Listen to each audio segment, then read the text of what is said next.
নমস্কার, শাওন পাকশালাতে সবাইকে স্বাগত জানাই। আজকে আমি বানাবো পটলের খোসা বাটা। তার জন্য আমি পটলটাকে কেটে নিয়ে খোসাগুলোকে ভালো করে ধুয়ে নিয়েছি। এখন আমি খোসাগুলোকে মিক্সিতে পেস্ট করে নেব। আমি পটলের খোসাটাকে লঙ্কা দিয়ে ভালো করে পেস্ট করে নিয়েছি মিক্সিতে। আর নিয়েছি কালো জিরা আর দুটো শুকনো লঙ্কা। এখন আমি রান্নাতে চলে যাব। তেল গরম করতে বসিয়ে দিয়েছিলাম। আমি সরষের তেলে রান্না করছি। এটা সরষের তেলে করলেই ভালো লাগে খেতে। আমি শুকনো লঙ্কাটা ফোড়ন দিয়ে দেব।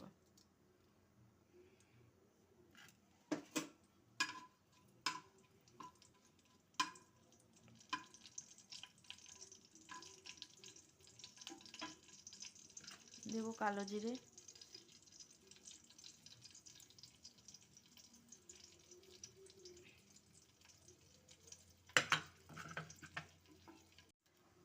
ফোড়ন থেকে সুন্দর গন্ধ বেরোতে শুরু করছে। এখন আমি পেস্টটা দিয়ে দেব। এটা খুব ছোট্ট রান্না, খুব প্রচলিত খাবার, কিন্তু খেতে খুব ভালো লাগে। তাই জন্য আমি আপনাদের সাথে ভিডিওটা শেয়ার করলাম।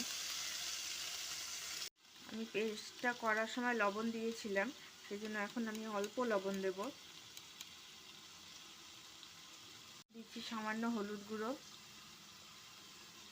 লবণ হলুদের গুঁড়ো দিয়ে ভালো করে নেড়ে আমি আঁচটাকে মিডিয়ামে রেখে দেব জলটা শুকানো অবধি। পটলের খোসা থেকে জলটা শুকিয়ে গেছে। আমার রান্নাটা প্রায় কমপ্লিট। এটা বাড়িতে করবেন, খাবেন। যদি ভালো লাগে আমার চ্যানেলটিকে সাবস্ক্রাইব করবেন, লাইক করবেন, শেয়ার করবেন, কমেন্ট করে আমার পাশে থাকবেন। আর একটা রিকোয়েস্ট করছি, আপনারা কে কোথা থেকে দেখছেন আমাকে কমেন্ট করে জানাবেন। আমার খুব ভালো লাগবে তাহলে।